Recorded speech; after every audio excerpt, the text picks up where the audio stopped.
ಜೈ ಹಿಂದ್. ನೋಡ್ರಿ, ನಾವು ಆಲ್ರೆಡಿ ಏನಪ್ಪಾ ಅಂತಂದು ಹೇಳಿದ್ರೆ ಒಂದು ವಿಡಿಯೋನ ಆಲ್ರೆಡಿ ಸ್ಟಡಿ ಮಾಡಿದೀವಿ. ಸೊ 1 ರಿಂದ 25 ಕ್ವಶನ್ಸ್ಗಳು ಯಾವ ರೀತಿಯಾಗಿ ಬರ್ತಾವ, ಸೊ ಯಾವ ರೀತಿಯಾಗಿ ನಾವು ಬಿಡಿಸ್ಬೇಕು ಅಂತ ನಾನು ಡೀಟೇಲ್ ಆಗಿ ಹೇಳ್ಕೊಟ್ಟಿದ್ದೀನಿ. ಸೊ GK ಪಾಯಿಂಟ್ಸ್ಗಳು ಏನಪ್ಪಾ ಅಂತಂದ್ರೆ ತುಂಬಾ ಇಂಪಾರ್ಟೆಂಟ್ ಆಗುತ್ತೆ. ಯಾಕಂತಂದು ಹೇಳಿದ್ರೆ ಟೋಟಲ್ ಆಗಿ 50 ಕ್ವಶನ್ಸ್ಗಳು ಬರ್ತಾವ. RPF ಕಾನ್ಸ್ಟೇಬಲ್ ಆಗಿರ್ಬೋದು ಅಥವಾ SI ಎಕ್ಸಾಮ್ ಆಗಿರ್ಬೋದು. ಸೊ GK ಪಾರ್ಟ್ ಭಾಳ ಅಂದ್ರೆ ಭಾಳ ಇಂಪಾರ್ಟೆಂಟ್. ಸೊ 50ರೊಳಗಡೆ ಏನಪ್ಪಾ ಅಂತಂದು ಹೇಳಿದ್ರೆ 30 ಮೇಲೆ ಕ್ವಶನ್ಸ್ಗಳನ್ನ ನೀವು ಸಾಲ್ವ್ ಮಾಡ್ಲೇಬೇಕಾಗತ್ತ. ಈಸಿ ಇರ್ತಾವ, ಭಾಳ ಅಂದ್ರೆ ಭಾಳ ಈಸಿ ಇರ್ತಾವ. ಸೊ ಇವಾಗ ಡಿಸ್ಕಷನ್ ಮಾಡ್ತಾ ಇದೀವಿ. ಸೊ ಇನ್ನು ಇದೇ ತರ ಏನಪ್ಪಾ ಅಂತಂದ ಹೇಳಿದ್ರೆ ಒಂದು 8 ವಿಡಿಯೋಸ್ ಎಲ್ಲ ಹಾಕ್ತೀನಿ.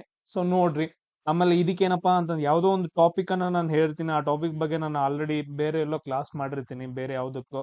ಸೊ ಅದರ ಲಿಂಕ್ ಅನ್ನು ಕೂಡ ಏನಂತಂದ್ ಹೇಳಿದ್ರೆ ಕೆಳಗಡೆ ಡಿಸ್ಕ್ರಿಪ್ಷನ್ ಬಾಕ್ಸ್ ಅಲ್ಲಿ ಹಾಕಿರ್ತೀನಿ. ಅವುಗಳನ್ನ ದಯವಿಟ್ಟು ನೋಡಿ. ಎಲ್ಲಾನು ಒಂದೇ ವಿಡಿಯೋದಲ್ಲಿ ಕವರ್ ಮಾಡಕ್ಕಾಗಲ್ಲ. ಸೊ ಅದಕ್ಕೋಸ್ಕರ ಲಿಂಕ್ ಗಳನ್ನ ಬಿಟ್ಟಿರ್ತೀನಿ, ಅವುಗಳನ್ನ ನೋಡ್ಕೋಬೇಕು, ನೋಟ್ಸ್ ಗಳನ್ನ ಮಾಡ್ಕೋಬೇಕು.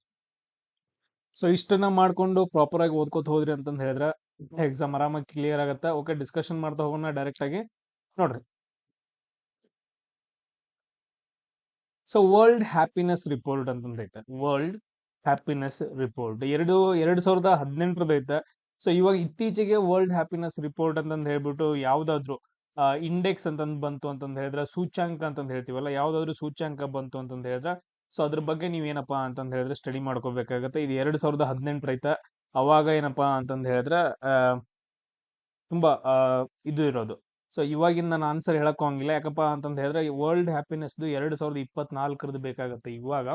ಸೊ ಅದು ಯಾವ್ದೈತೆ ಅಂತಂದ್ ಹೇಳಿ ನೀವು ನೋಡ್ಕೊಬೇಕು. ಭಾಳ ಅಂದ್ರೆ ಭಾಳ ಇಂಪಾರ್ಟೆಂಟ್ ಆಗ್ತಾವ ಕೆಲವೊಂದು ಥಿಂಗ್ಸ್ಗಳು. ಯಾಕಂತಂದ್ ಹೇಳಿದ್ರೆ ಆ ಟೈಮಲ್ಲಿ ಅಫ್ಘಾನಿಸ್ತಾನ ಇವೆಲ್ಲ ಏನಂತಂದ್ ಹೇಳಿದ್ರೆ, ಸೊ ಹಲವಾರು ಟೆರರಿಸ್ಟ್ ಗ್ರೂಪ್ಗಳು ಏನಂತಂದ್ ಹೇಳಿದ್ರೆ ಅಟ್ಯಾಕ್ ಮಾಡ್ತಾ ಇದ್ವು. ನೀವು ನೋಡಿರ್ಬೋದು ಇವಾಗ ತಾಲಿಬಾನ್ ಅನ್ನೋದೇನಪ್ಪಾ ಅಂತಂದ್ ಹೇಳಿದ್ರೆ ಅದೊಂದೇನಪ್ಪಾ ಅಂತಂದ್ ಹೇಳಿದ್ರೆ ಆ ಟೈಮಲ್ಲಿ ಸೊ ಟೆರರಿಸ್ಟ್ ಗ್ರೂಪ್ ಅಂತಂದ್ ಹೇಳ್ತಿದ್ವಿ. ಸೇಮ್ ಅದೇ ತರ ಏನಪ್ಪಾ ಅಂತಂದ್ ಹೇಳಿದ್ರೆ ಬೋಕೋ ಹರಾಮ ಅಂತಂದ್ ಹೇಳಿ ಬರುತ್ತೆ. ಬೋಕೋ ಹರಾಮ ಬಹಳ ಅಂದ್ರೆ ಬಹಳ ಡೇಂಜರಸ್ ಟೆರರಿಸ್ಟ್ ಗ್ರೂಪ್. ಇದು ನೈಜೀರಿಯಾದೊಳಗಡೆ ಬರುತ್ತೆ. ನೈಜೀರಿಯಾದೊಳಗಡೆ ಬೋಕೋ ಹರಾಮ ಅಂತಂದ್ ಹೇಳಿ ಬರುತ್ತೆ. ಇನ್ನೊಂದು ಹಮಾಸ್ ಅಂತಂದ್ ಹೇಳಿ ಬರುತ್ತೆ. Hamas terrorist group. ಇವಾಗೆಲ್ಲ ಅಂತಂದ್ ಹೇಳಿದ್ರೆ ಇಸ್ರೇಲ್ ಮತ್ತು ಪ್ಯಾಲೆಸ್ತೇನ್ ಅಂತಂದ್ ಹೇಳ್ತೀವಲ್ಲ, ಆ ಪ್ರದೇಶದಲ್ಲಿ ಹಮಾಸ್ ಅಂತಂದ್ ಹೇಳಿ ಬರುತ್ತೆ. ಸೊ ಅದಕ್ಕೋಸ್ಕರ ಆ ಟೈಮಲ್ಲಿ ವರ್ಲ್ಡ್ ಹ್ಯಾಪಿನೆಸ್ ರಿಪೋರ್ಟ್ ಸ್ವಲ್ಪ ಚೇಂಜಸ್ ಇತ್ತು. ಇವಾಗ 2024ರಲ್ಲಿ ಸೊ ವರ್ಲ್ಡ್ ಹ್ಯಾಪಿನೆಸ್ ರಿಪೋರ್ಟ್ ಯಾವ್ದು ಅಂತಂದ್ ಹೇಳಿ ನೋಡ್ರಿ, ವಿಶ್ವ ಆ, ಆನಂದ ಸೂಚ್ಯಂಕ ಅಂತ ಹೇಳಿ ಸಮಥಿಂಗ್ ಬರುತ್ತೆ ಕನ್ನಡದಲ್ಲಿ. ನೋಡ್ರಿ, ಇದ್ರಲ್ಲಿ ಜಿಮ್ನಾಸ್ಟಿಕ್ ಇದ್ದವ್ರು ಯಾರು ಅಂತ ಕೇಳಿದ್ರೆ, ಜಿಮ್ನಾಸ್ಟಿಕ್ ಅಂತಂದ್ ಹೇಳಿದ್ರ ಫುಲ್ ವ್ಯಾಯಾಮ ಇದ ಮಾಡ್ತಾರಲ್ಲ ಜಿಮ್ನಾಸ್ಟಿಕ್. ಸೊ ಅದ್ರಲ್ಲಿ ಯಾವ ಪ್ಲೇಯರ್ ಅಂತಂದ್ ಕೇಳಿದ್ರ ದೀಪಾ ಕರ್ಮಾಕರ್.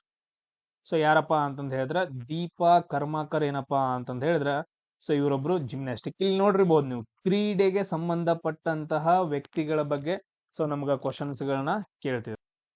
ಸೊ ಅದೇ ತರ ನೆಕ್ಸ್ಟ್ ನೋಡ್ರಿ, ಸೈನಾ ನೆಹ್ವಾಲ್ ಎದಕ್ ಬರ್ತಾರ, PV ಸಿಂಧು ಎದಕ್ ಬರ್ತಾರ, ಆಮೇಲೆ ಮಿತಾಲಿ ರಾಜ್ ಎದಕ್ಕಪ್ಪ ಅಂತಂದ್ ಹೇಳಿದ್ರೆ ಕ್ರಿಕೆಟ್ ಅಂತಂದ್ ಹೇಳ್ತೀವಿ. ಸೊ ಉಳಿದವ್ರು ಯಾವ ಎದಕ್ ಬರ್ತಾರ ಅಂತ ನೋಡ್ರಿ, ಕೆಲವೊಂದು ಥಿಂಗ್ಸ್ ಗಳನ್ನ ನೀವು ನೋಡ್ಕೋಬೇಕಾಗತ್ತ. ಎಸ್. ಸೊ ಅದಾದ ನಂತರ ನೆಕ್ಸ್ಟ್ ಕ್ವಶನ್ ನೋಡ್ರಿ, 18th ಏಷ್ಯನ್ ಗೇಮ್ಸ್. ಸೊ 2018ರಲ್ಲಿ 18th ಏಷ್ಯನ್ ಗೇಮ್ಸ್ ಏನಪ್ಪಾ ಅಂತಂದ್ ಹೇಳಿದ್ರೆ ಚೀನಾ ಒಳಗಡೆ ನಡೆದಿತ್ತು. ಸೊ ಇಲ್ಲಿ ನೋಡ್ರಿ, ಓವರ್ ಆಲ್ ಚಾಂಪಿಯನ್ ಯಾರಾಗಿದ್ರು ಅಂತ ಕ್ವಶನ್ ಕೇಳಿದ್ರೆ, ಸೊ 18th ಏಷ್ಯನ್ ಗೇಮ್ಸ್ 2018ರಲ್ಲಿ ಏನಾಗಿತ್ತಲ್ಲ, ಅದ್ರದ್ದು ಓವರ್ ಆಲ್ ಚಾಂಪಿಯನ್ ಯಾರಾಗಿದಾರಪ್ಪ ಅಂತಂದ ಹೇಳಿದ್ರೆ ಚೀನಾದವರಾಗಿದಾರ. ಸೇಮ್ ಅದೇ ತರ 2022ರಲ್ಲಿ ಮತ್ತೇನಪ್ಪಾ ಅಂತಂದ ಹೇಳಿದ್ರೆ 19 ಏಷ್ಯನ್ ಗೇಮ್ಸ್ ನಡೆದೈತೆ. ಅದ್ರ ಬಗ್ಗೆ ನಾನು ನಿಮ್ಗೆ ಒಂದ್ ಸ್ವಲ್ಪ ಡೀಟೇಲ್ ಹೇಳ್ತೇನೆ ನೋಡ್ರಿ. 2022ರಲ್ಲಿ ಸೊ ಇದು ಕೂಡ ಏನಪ್ಪಾ ಅಂತಂದ ಹೇಳಿದ್ರೆ ಚೀನಾದೊಳಗಡೆ ನಡೆದವ. ಎಲ್ಲಿ ನಡೆದವ? ಚೀನಾದೊಳಗಡೆ ಏನಪ್ಪಾ ಅಂತಂದ ಹೇಳಿದ್ರೆ ಏಷ್ಯನ್ ಗೇಮ್ಸ್ ಗಳು ನಡೆದಿದ್ದಾವ. ಅದಾದ ನಂತರ 2026 ಸೊ ನೆಕ್ಸ್ಟ್ ಏನಪ್ಪಾ ಅಂತಂದ್ ಹೇಳಿದ್ರೆ 2026 ಎಲ್ಲಿ ನಡೀತಾವ ಅಂತಂದ್ ಹೇಳಿದ್ರೆ ಜಪಾನ್ ಒಳಗಡೆ ನಡೀತಾವ. ಬರ್ದಿಟ್ಕೊಡ್ರಿ. ಸೊ ಇಲ್ಲ ನಾನು ಬರೀತೀನಿ ನೋಡ್ರಿ, 2022 ಎಲ್ಲಿ ನಡೆದವಪ್ಪ ಅಂತಂದ್ ಹೇಳಿದ್ರೆ ಚೀನಾದೊಳಗೆ ನಡೆದೈತೆ. ಆಮೇಲೆ 2026 ಏಷ್ಯನ್ ಗೇಮ್ಸ್ ಎಲ್ಲಿ ನಡೆದೈತಪ್ಪ ಅಂತಂದ್ ಹೇಳಿದ್ರೆ ಜಪಾನ್ ಒಳಗಡೆ ನಡೆಯೋದೈತೆ. ಸೊ ಅದಾದ ನಂತರ ನೆಕ್ಸ್ಟ್ ನೋಡ್ರಿ, ನಂಗೆ ನೀವೊಂದು ಆನ್ಸರ್ ಹಾಕ್ರಿ. 2022ರಲ್ಲಿ ನಡೆದಂತಹ ಚೀನಾದಲ್ಲಿ 19ನೇ ಏಷ್ಯನ್ ಗೇಮ್ಸ್ ಅಲ್ಲಿ ಅತಿ ಹೆಚ್ಚು ಪದಕಗಳನ್ನ ಗೆದ್ದಿರುವಂತಹ ದೇಶ ಯಾವುದು ಅಂತಂದ ಹೇಳಿ ಸೊ ನನಗ ನೀವು ಮೆಸೇಜ್ ಹಾಕ್ಬೇಕು. ಸೊ ಎಲ್ಲ ಕ್ಲಿಯರ್ ಅಲ್ಲ? 2026ರಲ್ಲಿ ಜಪಾನ್ದಲ್ಲಿ ನಡೆಯುತ್ತೆ. ಅಷ್ಟು ಪಾಯಿಂಟ್ಸ್ ಗಳನ್ನ ನೆನ್ಪಿಟ್ಕೊಂಡ್ರೆ ಸಾಕು. ಸೊ ಅದಾದ ನಂತರ ನೆಕ್ಸ್ಟ್ ನೋಡ್ರಿ, ರೌಂಡ್ ಟೇಬಲ್ ಕಾನ್ಫರೆನ್ಸ್ ಅಂತಂದ್ ಹೇಳ್ತೀವಿ. ಅಂದ್ರೆ ಕನ್ನಡದಾಗ ದುಂಡು ಮೇಜಿನ ಸಮ್ಮೇಳನಗಳು. ದುಂಡು ಮೇಜಿನ ಸಮ್ಮೇಳನಗಳು ನಡೆಯುವಾಗ ಯಾವ ವೈಸ್ರಾಯ್ ಇದ್ರು ಅಂತಂದ್ ಕ್ವಶನ್ ಕೇಳಿದಾರ. ಯಾರಿದ್ರಪ್ಪ ಅಂತಂದ್ ಹೇಳಿದ್ರೆ ಲಾರ್ಡ್ ಇರ್ವಿನ್ ಇದ್ದ. ಯಾರಿದ್ರು? Lord Irwin. ತುಂಬಾ ಇಂಪಾರ್ಟೆಂಟ್ ಆಗ್ತಾರ ದುಂಡು ಮೇಜಿನ ಸಮ್ಮೇಳನಗಳು. ಟೋಟಲ್ ಆಗಿ 3 ದುಂಡು ಮೇಜಿನ ಸಮ್ಮೇಳನಗಳು ನಡೀತಾವ, ಅದರಲ್ಲಿ ಇರ್ವಿನ್ ಇದ್ದ. ಕ್ಲಿಯರಾ? ಸೊ ಅದಾದ ನಂತರ ನೆಕ್ಸ್ಟ್ ನೋಡ್ರಿ, ಲಾರ್ಡ್ ಮೌಂಟ್ ಬಾಟನ್ ಅಪ್ಪ ಅಂತಂದ್ ಬರ್ತಾರ 1947ರಲ್ಲಿ ಇವ್ರು ವೈಸ್ರಾಯ್ ಆಗಿರ್ತಾರ, ನಮ್ಗೆ ಅವಾಗ ಏನ್ ಸಿಗುತ್ತಾ, ಸ್ವತಂತ್ರ ಸಿಗುತ್ತಾ, ಲಾರ್ಡ್ ಮೌಂಟ್ ಬ್ಯಾಟನ್ ಇದ್ದಾಗ. ಸೊ ಇದು ಏನಪ್ಪಾ ಅಂತಂದ್ ಹೇಳಿದ್ರೆ ಇಷ್ಟು ಪಾಯಿಂಟ್ಸ್ ಗಳನ್ನ ನೀವು ನೆನ್ಪಿಡಬೇಕು. ಸೊ ಫಸ್ಟ್ ವೈಸ್ರಾಯ್ ಅಂದ್ರೆ ಮೊದಲು ಗವರ್ನರ್ ಜನರಲ್ ಯಾರಾಗಿದ್ರು, ಅದಾದ ನಂತರ ಗವರ್ನರ್ ಜನರಲ್ ಯಾರು, ಸೊ ಅವುಗಳನ್ನೆಲ್ಲ ನೋಡ್ಕೋಬೇಕು. ಯಾರು ಇಂಪಾರ್ಟೆಂಟ್ ಆಗ್ತಾರ, ವಾರ್ನ್ ಹೆಸ್ಟಿಂಗ್ ಇಂಪಾರ್ಟೆಂಟ್ ಆಗ್ತಾನ, ಲಾರ್ಡ್ ಕಾರ್ನ್ ವಾಲಿಸ್ ಇಂಪಾರ್ಟೆಂಟ್ ಆಗ್ತಾನ, ಆಮೇಲೆ ಲಾರ್ಡ್ ಡೌಲ್ ಹೌಸಿ ಇಂಪಾರ್ಟೆಂಟ್ ಆಗ್ತಾನ, ವಿಲಿಯಂ ಬೆಂಟಿಂಗ್ ಇಂಪಾರ್ಟೆಂಟ್ ಆಗ್ತಾನ. ಕೆಲವೊಂದು ಇಂಪಾರ್ಟೆಂಟ್ ವೈಸ್ರಾಯ್ಗಳು ಬರ್ತಾರ, ಅವ್ರ ಬಗ್ಗೆ ನೀವು ನೋಡ್ಕೋಬೇಕು. ಆಮೇಲೆ ನೆಕ್ಸ್ಟ್ ಬಂಗಾಳದ ವಿಭಜನೆ ಮಾಡಿದಂತಹ ವೈಸ್ರಾಯ್ ಯಾರವನು, ಸೊ ಲಾರ್ಡ್ ಕರ್ಜನ್, ಅವನು ಇಂಪಾರ್ಟೆಂಟ್ ಆಗ್ತಾನ. ಲಾರ್ಡ್ ಡಫರಿನ್ ಇಂಪಾರ್ಟೆಂಟ್ ಆಗ್ತಾನೆ. ಯಾಕ ಇವನ್ ಕಾಲದಲ್ಲಿ ಏನಂತಂದ ಹೇಳಿದ್ರೆ ಕೋಲ್ಕತ್ತಾದಿಂದ ದೆಹಲಿಗೆ ರಾಜಧಾನಿ ಟ್ರಾನ್ಸ್ಫರ್ ಆಗುತ್ತೆ.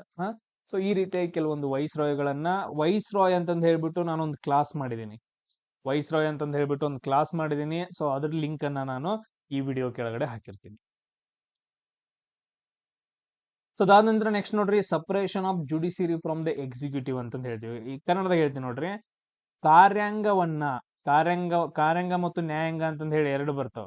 ಶಾಸಕಾಂಗ, ಕಾರ್ಯಾಂಗ, ನ್ಯಾಯಾಂಗ ಅಂತಂದ್ ಹೇಳ್ತೀವಲ್ಲ, ಶಾಸಕಾಂಗ, ಕಾರ್ಯಾಂಗ, ನ್ಯಾಯಾಂಗ.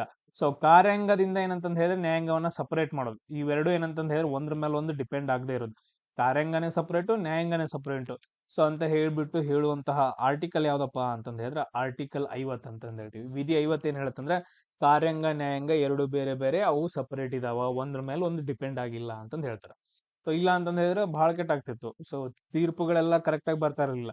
ಸೊ ನ್ಯಾಯಾಂಗ ಏನಪ್ಪಾ ಅಂತಂದ್ ಹೇಳಿದ್ರೆ ಸ್ವತಂತ್ರವಾಗಿರಬೇಕು. ಅದಕ್ಕೋಸ್ಕರ ಆರ್ಟಿಕಲ್ 50 ಏನ್ ಹೇಳುತ್ತಾ, ಕಾರ್ಯಾಂಗದಿಂದ ನ್ಯಾಯಾಂಗವನ್ನ ಬೇರ್ಪಡಿಸಲಾಗಿದೆ. ನ್ಯಾಯಾಂಗ ಏನಂತಂದ್ ಹೇಳಿದ್ರೆ ಇವಾಗ ಒಂದು ಸ್ವತಂತ್ರ ಬಾಡಿ ಅಂತಂದ್ ಹೇಳ್ತೀವಿ. ಕ್ಲಿಯರ್ ಎಲ್ರಿಗೂ? ಎಸ್. ಸೊ ಅದಾದ ನಂತರ ನೆಕ್ಸ್ಟ್ ಕ್ವಶನ್ ನೋಡ್ರಿ, Wimbledon grand slam tennis tournament ಎಲ್ಲಿ ನಡೆಯುತ್ತಪ್ಪ ಅಂತಂದ್ ಹೇಳಿದ್ರೆ 2018ರದು. ಸೊ ಎಲ್ಲಿ ನಡೆಯುತ್ತಾ, ಲಂಡನ್ ಒಳಗಡೆ ನಡೆಯುತ್ತ. ಸೊ ಎಲ್ಲಿ ನಡೆಯುತ್ತಾ, ಲಂಡನ್ ಒಳಗಡೆ ನಡೆಯುತ್ತೆ.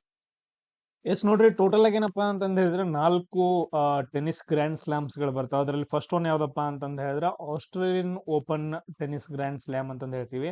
ಸೊ 1905ರಲ್ಲಿ ಏನಪ್ಪಾ ಅಂತಂದ್ ಹೇಳಿದ್ರೆ ಸ್ಟಾರ್ಟ್ ಆಗುತ್ತೆ. ಇದೊಂದೇನಪ್ಪಾ ಅಂತಂದ್ ಹೇಳಿದ್ರೆ ಹಾರ್ಡ್ ಕೋರ್ಟ್, ಅಂದ್ರೆ ಅಲ್ಲಿದೇನು ಕೋರ್ಟ್ ಇರುತ್ತಲ್ಲ, ಆ ಪ್ಲೇಸ್ ಆಟ ಆಡೋ ಜಾಗ, ಸೊ ಅದು ತುಂಬಾ ಹಾರ್ಡ್ ಆಗಿರುತ್ತೆ. ಅದಕ್ಕೋಸ್ಕರ ಇದನ್ನ ಹಾರ್ಡ್ ಕೋರ್ಟ್ ಅಂತಂದ್ ಕರಿತೀವಿ. ತುಂಬಾ ಇಂಪಾರ್ಟೆಂಟ್ ಹಾರ್ಡ್ ಕೋರ್ಟ್ ಅಂತಂದ್ ಹೇಳ್ಬಿಟ್ಟು. ಆಮೇಲೆ ನೆಕ್ಸ್ಟ್ ನೋಡ್ರಿ, ಫ್ರೆಂಚ್ ಓಪನ್ ಅಂತಂದ್ ಹೇಳ್ತೀವಿ. 1891ರಲ್ಲಿ ಸ್ಟಾರ್ಟ್ ಆಗತ್ತ. ಸೊ ಇದು ಏನಪ್ಪಾ ಅಂತಂದ್ ಹೇಳಿದ್ರೆ ಜೇಡಿ ಮಣ್ಣಿನಿಂದ ಮಾಡಲ್ಪಟ್ಟಿರುವಂತಹ ಒಂದು ಕೋರ್ಟ್ ಆಗೈತೆ, ಜೇಡಿ ಮಣ್ಣು. ಅದೇ ತರ ನೋಡ್ರಿ, ವಿಂಬಲ್ಡನ್ 1877 ಇದನ್ನ ಓಲ್ಡ್ ಗ್ರ್ಯಾಂಡ್ ಸ್ಲಾಮ್ ಅಂತ ಕರಿತೀವಿ. ತುಂಬಾ ಹಳೇದಿದು, 1877ರಲ್ಲಿ ಸ್ಟಾರ್ಟ್ ಆಗಿದ್ದು ವಿಂಬಲ್ಡನ್ ಟೂರ್ನಮೆಂಟ್ ಅಂತಂದ್ ಹೇಳ್ತೀವಿ, ಟೆನ್ನಿಸ್ ಟೂರ್ನಮೆಂಟ್. ಇದು ಕೂಡ ಏನಂತಂದ್ ಹೇಳಿದ್ರೆ ತುಂಬಾ ಇಂಪಾರ್ಟೆಂಟ್ ಆಗುತ್ತೆ. ಆಮೇಲೆ ನೆಕ್ಸ್ಟ್ ನೋಡ್ರಿ, ಅದೇ ತರ ಇನ್ನೊಂದು ಯಾವ್ದಪ್ಪ ಅಂತಂದ್ ಹೇಳಿದ್ರೆ USA ಓಪನ್ ಅಂತ ಬರುತ್ತೆ. USA ಓಪನ್ ಅಂತಂದ್ ಹೇಳಿ ಇದು ಕೂಡ 1881ರಲ್ಲಿ ಸ್ಟಾರ್ಟ್ ಆಗತ್ತ.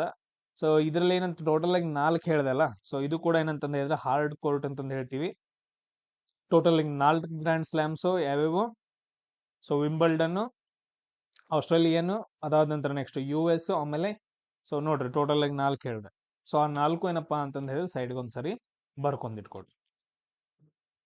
ಆಮೇಲೆ ನೆಕ್ಸ್ಟ್ ನೋಡ್ರಿ, ವರ್ಲ್ಡ್ ಹೆರಿಟೇಜ್ ಸೈಟ್ ಸ್ತೂಪ ಅಂದ್ರೆ ಸಾಂಚಿ ಸ್ತೂಪ ಐತಲ್ಲ, ಸಾಂಚಿ ಸ್ತೂಪ. ಈ ಸಾಂಚಿ ಸ್ತೂಪ ಏನಪ್ಪಾ ಅಂತಂದ್ ಹೇಳಿದ್ರೆ ಇದನ್ನ ನಾವು ವಿಶ್ವ ಪಾರಂಪರಿಕ ತಾಣ ಅಂತಂದ್ ಹೇಳ್ಕರಿತೀವಿ. ಏನಂತ ಕರಿತೀವಿ, ವಿಶ್ವ ಪಾರಂಪರಿಕ ತಾಣ ಅಂತ ಕರಿತೀವಿ. ಇದನ್ನ ಯಾರು ಕೆತ್ತನೆ ಮಾಡಿದ್ರಪ್ಪ ಅಂತಂದ್ ಹೇಳಿದ್ರೆ ಅಶೋಕ ಅಂತಂದ್ ಹೇಳ್ತೀವಿ. ಯಾರು, ಅಶೋಕ. ತುಂಬಾ ಇಂಪಾರ್ಟೆಂಟ್ ಆಗುತ್ತೆ. ಅಶೋಕ ಅಂತ ಬಂದ ತಕ್ಷಣ ನಮ್ಗೆ ಇಂಪಾರ್ಟೆಂಟ್ ಆಗೋ ಒಂದು ಯುದ್ಧ ಯಾವ್ದಪ್ಪ ಅಂತಂದ್ ಹೇಳಿದ್ರೆ ಕ್ರಿಸ್ತ ಪೂರ್ವದಲ್ಲಿ ನಡೆದಿರುವಂತದ್ದು 261ರಲ್ಲಿ ಕಳಿಂಗ ಯುದ್ಧ ಅಂತಂದ್ ಹೇಳ್ತೀವಿ, ಕಳಿಂಗ ಯುದ್ಧ. ಸೊ ಇದನ್ನ ಹೇಳುವಂತಹ ಶಾಸನ ಯಾವ್ದಪ್ಪ ಅಂತಂದ್ ಹೇಳಿದ್ರೆ 13ನೇ ಬಂಡೆಗಲ್ಲು ಶಾಸನ ಅಂತಂದ್ ಹೇಳ್ತೀವಿ. ಆಮೇಲೆ ಅಶೋಕನನ್ನ ಶಾಸನಗಳ ಪಿತಾಮಹ ಅಂತ ಕರಿತೀವಿ. ನಮ್ಮ ಕರ್ನಾಟಕದಲ್ಲಿ ಯಾವ ಶಾಸನಗಳಿದಾವ, ಸೊ ಅದು ಒಂದು ಲಿಸ್ಟ್ ಅನ್ನ ಹಾಕ್ರಿ. ಆಮೇಲೆ ನೆಕ್ಸ್ಟ್ ನೋಡ್ರಿ, ಚಂದ್ರಗುಪ್ತ ಅಂತಂದ್ ಹೇಳ್ಬಿಟ್ಟು. ಸೊ ಚಂದ್ರಗುಪ್ತ ಮೌರ್ಯ ಇವನೇನಪ್ಪಾ ಅಂತಂದ್ ಹೇಳಿದ್ರೆ ಮೌರ್ಯ ಸಾಮ್ರಾಜ್ಯದ ಸ್ಥಾಪಕನಾಗ್ತಾನ. ಅದಾದ ನಂತರ ಶ್ರವಣ ಬೆಳಗೊಳಕ್ ಬರ್ತಾನ, ಸಲ್ಲೇಖ ವೃತ್ತವನ್ನ ಕೈಗೊಳ್ತಾನ. ಅದ್ರ ಸ್ಟೋರಿ ಎಲ್ಲ ನಿಮಗ್ ಗೊತ್ತೈತೆ. ಆಮೇಲೆ ನೆಕ್ಸ್ಟ್ ಇವನ್ ಏನಂತಂದ್ ಹೇಳಿದ್ರೆ ಸೆಲ್ಯೂಕಸ್ ಜೊತೆಗೆ ಯುದ್ಧ ಮಾಡ್ತಾನ. ಸೆಲ್ಯೂಕಸ್ ಜೊತೆಗೆ ಅಲೆಕ್ಸಾಂಡರ್ನ ಒಬ್ಬ ಅಧಿಕಾರಿ ಅಂತಂದ್ ಹೇಳ್ತೀವಿ. ಆಮೇಲೆ ಚಂದ್ರಗುಪ್ತ ಮೌರ್ಯ ಏನಪ್ಪಾ ಅಂತಂದ್ ಹೇಳಿದ್ರೆ ಸಾಮ್ರಾಜ್ಯ ಸ್ಥಾಪನೆ ಮಾಡುವಾಗ ನಂದರ ದೊರೆಯಾದ ಧನನಂದನನ್ನ ಸೋಲಿಸಿ ಮೌರ್ಯ ಸಾಮ್ರಾಜ್ಯವನ್ನ ಸ್ಥಾಪನೆ ಮಾಡ್ದ ಅಂತಂದೇಳಿ. ಸೊ ಹಲವಾರು ಥಿಂಗ್ಸ್ ಗಳು ಬರ್ತಾವ. ಅದಾದ ನಂತರ ನೆಕ್ಸ್ಟ್ ನೋಡ್ರಿ, ಸೊ ಇನ್ನೊಂದೇನಪ್ಪಾ ಅಂತಂದ್ ಹೇಳಿದ್ರೆ ಸಮುದ್ರಗುಪ್ತ ಅಂತಂದ್ ಹೇಳ್ತೀವಿ, ಗುಪ್ತ ಸಾಮ್ರಾಜ್ಯದಲ್ಲಿ ಬರುವಂತಹ ದೊರೆ. ಸೊ ಇವನ ಸೈನಿಕ ಸಾಧನೆಗಳ ಬಗ್ಗೆ ಹೇಳುವಂತಹ ಶಾಸನ ಯಾವ್ದು ಅಂತಂದ್ ಹೇಳಿದ್ರೆ ಅಲಹಾಬಾದ್ ಸ್ತಂಭ ಶಾಸನ ಅಂತಂದು ಹೇಳ್ತೀವಿ. ಇದನ್ನ ಕೆತ್ತಿಸಿದವನು ಯಾರಪ್ಪ ಅಂತಂದು ಹೇಳಿದ್ರೆ ಹರಿಸೇನ. ಕ್ಲಿಯರ್ ಇಷ್ಟು ಪಾಯಿಂಟ್ಸ್ ಗಳನ್ನ ಏನಂತಂದು ಹೇಳಿದ್ರೆ ನೆನ್ಪಿಟ್ಕೋಬೇಕು. ಸೊ ಅದಾದ ನಂತರ ನೆಕ್ಸ್ಟ್ ನೋಡ್ರಿ, ಈಗ ಏನಪ್ಪಾ ಅಂತಂದ್ ಹೇಳಿದ್ರೆ ಮೆಟಲ್ ಇರುತ್ತೆ. ಮೆಟಲ್ ಅಂತಂದ್ ಹೇಳಿದ್ರೆ ಲೋಹ ಅಂತಂದ್ ಹೇಳ್ತೀವಿ. ಸೊ ಅದಾದ ನಂತರ ನೆಕ್ಸ್ಟ್ ಅದು ಆಕ್ಸಿಜನ್ ಜೊತೆಗೆ ಅಂದ್ರೆ ಆಮ್ಲಜನಕದ ಜೊತೆಗೆ ಏನಾದ್ರು ರಿಯಾಕ್ಟ್ ಆಯ್ತು ಅಂತಂದ್ ಹೇಳಿದ್ರೆ ಅವು ಏನ್ ಚೇಂಜ್ ಆಗ್ತಾವ ಅಂತಂದ್ ಹೇಳಿದ್ರೆ ಮೆಟಲ್ ಆಕ್ಸೈಡ್ಸ್ ಗಳಾಗಿ ಚೇಂಜ್ ಆಗ್ತಾವ. ಸಿಂಪಲ್ ಕೊಟ್ಟಿದಾನ. ಸೊ ಯಾವಾಗ ಲೋಹಗಳು ಆಮ್ಲಜನಕದೊಂದಿಗೆ ರಿಯಾಕ್ಟ್ ಆಗ್ತಾವ ಅವಾಗ ಏನಾಗ್ತಾವ ಅಂತಂದ್ ಹೇಳಿದ್ರೆ ಮೆಟಲ್ ಆಕ್ಸೈಡ್ಸ್ ಗಳಾಗಿ ಫಾರ್ಮ್ ಆಗ್ತಾವ ಅಂತಂದ್ ಹೇಳಿ ಡೈರೆಕ್ಟ್ ಕ್ವಶನ್ ಐತೆ. ಸೇಮ್ ಅದೇ ತರ ನೆಕ್ಸ್ಟ್ ನೋಡ್ರಿ, what is the quality prevents flow of electrons in a conductor. So ಇವಾಗ ಏನಪ್ಪಾ ಅಂತಂದ್ ಹೇಳಿದ್ರೆ ಇದೊಂದೇನಪ್ಪಾ, ಇದು ಕಾಫರ್ ವೈರ್ ಅಂತ ಅನ್ಕೊಳ್ರಿ. ಇದೇನು ಒಂದು ಕಾಫರ್ ವೈರ್ ನೀವು ಮನೇಲಿ ಯೂಸ್ ಮಾಡ್ತಿರಲ್ಲ. ಸೊ ಇದ್ರಲ್ಲೆಲ್ಲ ಏನಪ್ಪಾ ಅಂತಂದ್ ಹೇಳಿದ್ರೆ ಕಾಪರ್ದು ಇಲೆಕ್ಟ್ರಾನ್ಗಳು, ಫ್ರೀ ಎಲೆಕ್ಟ್ರಾನ್ಸ್ ಅವು ಇವು ಎಲ್ಲ ಇರ್ತಾವ. ಸೊ ಇದು ನಾರ್ಮಲ್ ಆಗಿ ಏನಪ್ಪಾ ಅಂತಂದ್ ಹೇಳಿದ್ರೆ ಇಲೆಕ್ಟ್ರಾನ್ಸ್ ಗಳು ಫ್ಲೋ ಆಗ್ತಿರ್ತಾವ. ಓಕೆ, ಪರವಾಗಿಲ್ಲ. ಬಟ್ ಆದ್ರ ಇಲ್ಲಿ ಇವುಗಳನ್ನ ತಡೆ ಹಿಡಿಯೋದಂತದ್ ಏನಂತ ಕರಿತೀವಿ, ತಡೆ ಹಿಡಿಯೋದನ್ನ ರೆಸಿಸ್ಟ್ ಮಾಡೋದಂತ ಹೇಳ್ತೀವಿ. ಸೊ ಅದನ್ನ ಫ್ಯಾಕ್ಟರ್ ನಾವ್ ಏನಂತ ಕರಿತೀವಿ ಅಂತಂದ್ ಹೇಳಿದ್ರೆ ರೆಸಿಸ್ಟೆನ್ಸ್ ಅಂತ ಕರಿತೀವಿ. ಏನಂತ ಕರಿತೀವಿ? ರೆಸಿಸ್ಟೆನ್ಸ್. ಬಹಳ ಅಂದ್ರೆ ಬಹಳ ಇಂಪಾರ್ಟೆಂಟ್ ಆಗುತ್ತೆ ರೆಸಿಸ್ಟೆನ್ಸ್. ಈ ರೆಸಿಸ್ಟೆನ್ಸ್ ಏನಪ್ಪಾ ಅಂತಂದ್ ಹೇಳಿದ್ರೆ ಹಿಂಗಂದ್ರೆ ಏನಂದ್ರೆ, ಸೊ ಒಂದು ವೈರ್ ಅಲ್ಲಿ ಇಲೆಕ್ಟ್ರಾನ್ಸ್ ಗಳು ಕರೆಂಟ್ ಫ್ಲೋ ಆಗ್ತಿತ್ತು ಅಂತಂದ್ ಹೇಳಿದ್ರೆ ಅದನ್ನ ತಡೆ ಹಿಡಿತಿದೆ ಅಂತಂದ್ ಹೇಳಿದ್ರೆ ಅದಕ್ಕೆ ಡಿಸ್ಟರ್ಬೆನ್ಸ್ ಮಾಡ್ತಿದೆ ಅಂತಂದ್ ಹೇಳಿದ್ರೆ ಅದನ್ನ ನಾವು ರೆಸಿಸ್ಟೆನ್ಸ್ ಅಂತ ಕರಿತೀವಿ. ಅದನ್ನ ಅಳಿಯುವ ಮಾಪನ ಯಾವ್ದಂತಂದ್ ಹೇಳಿದ್ರೆ ಓಮ್ ಅಂತಂದ್ ಹೇಳ್ತೀವಿ. ರೆಸಿಸ್ಟೆನ್ಸ್ ಅನ್ನ ಯಾವ್ದಲ್ಲಿ ಅಳಿತೀವಿ? ಓಮ್ದಲ್ಲಿ ಅಳಿತೀವಿ ಅಷ್ಟೇ, ಡೈರೆಕ್ಟ್. ಸೊ ಅದಕ್ಕೊಂದು ಫಾರ್ಮುಲಾ ಬರುತ್ತೆ. ಸೊ ಅದ್ರದ್ದು ಫಾರ್ಮುಲಾ ರೆಸಿಸ್ಟೆನ್ಸ್ ಈಕ್ವಲ್ ಟು ಏನೋ ಸಮಥಿಂಗ್ ಬರುತ್ತೆ. ನನ್ ಪ್ರಾಪರ್ ಆಗಿ ಗೊತ್ತಿಲ್ಲ. R equal to V by I ಅಂತ ಏನೋ ಸಮಥಿಂಗ್ ಒಂದು ಫಾರ್ಮುಲಾ ಬರುತ್ತೆ. ನನಗೆ ಗೊತ್ತಿಲ್ಲ, ಜಸ್ಟ್ ನೀವು ಯಾರಿಗಾದ್ರೂ ಗೊತ್ತಿದ್ರೆ ಮೆಸೇಜ್ ಹಾಕ್ರಿ. ಅದಾದ ನಂತರ ನೆಕ್ಸ್ಟ್ ನೋಡ್ರಿ, ಗವರ್ನರ್ ಏನಂತಂದ್ ಹೇಳಿದ್ರೆ, ಗವರ್ನರ್ ಆಗ್ಬೇಕಂತಂದ್ ಹೇಳಿದ್ರೆ ಮಿನಿಮಮ್ ಏಜ್ ಎಷ್ಟು ಅಂತ ಕ್ವಶನ್ ಕೇಳಿದಾರೆ. ನಿಮ್ಗೆಲ್ರಿಗೂ ಗೊತ್ತೈತಿ 35 ವರ್ಷ. ಸೊ ಗವರ್ನರ್ ಆಗಿರ್ಬೋದು, ರಾಷ್ಟ್ರಪತಿ ಆಗಿರ್ಬೋದು, ವೈಸ್ ಪ್ರೆಸಿಡೆಂಟ್ ಆಗಿರ್ಬೋದು, ರಾಷ್ಟ್ರಪತಿ, ಉಪರಾಷ್ಟ್ರಪತಿ, ಗವರ್ನರ್ ಇವರೆಲ್ಲ ಆಗ್ಬೇಕಂತಂದ್ ಹೇಳಿದ್ರೆ 35 ವರ್ಷ ಬೇಕು. ಸೊ ಅದೇ ತರ ಏನಂತಂದ್ ಹೇಳಿದ್ರೆ ರಾಜ್ಯಸಭೆಯ ಸದಸ್ಯರಾಗ್ಬೇಕಂತಂದ್ ಹೇಳಿದ್ರೆ 30 ವರ್ಷ ಆಗ್ಬೇಕು. ಲೋಕಸಭೆಯ ಸದಸ್ಯರಾಗ್ಬೇಕಂತಂದ್ ಹೇಳಿದ್ರೆ ಮಿನಿಮಮ್ 25 ವರ್ಷ ಆಗಿರ್ಬೇಕು. ಪಂಚಾಯತಿದಾಗ್ಬೇಕು ಅಂತಂದ್ ಹೇಳಿದ್ರೆ ಎಷ್ಟು? 21 ವರ್ಷ ಆಗಿರ್ಬೇಕು. ಸೊ ಈ ತರ ಏನಂತಂದ್ ಹೇಳಿದ್ರೆ ಮಿನಿಮಮ್ ಏಜ್ ಗಳು ಬರ್ತಾವ. ಒಂದು ಸೈಡ್ಗೆ ಒಂದು ನೋಟ್ಸ್ ಅನ್ನ ಬರೆದಿಟ್ಕೊಡಿ.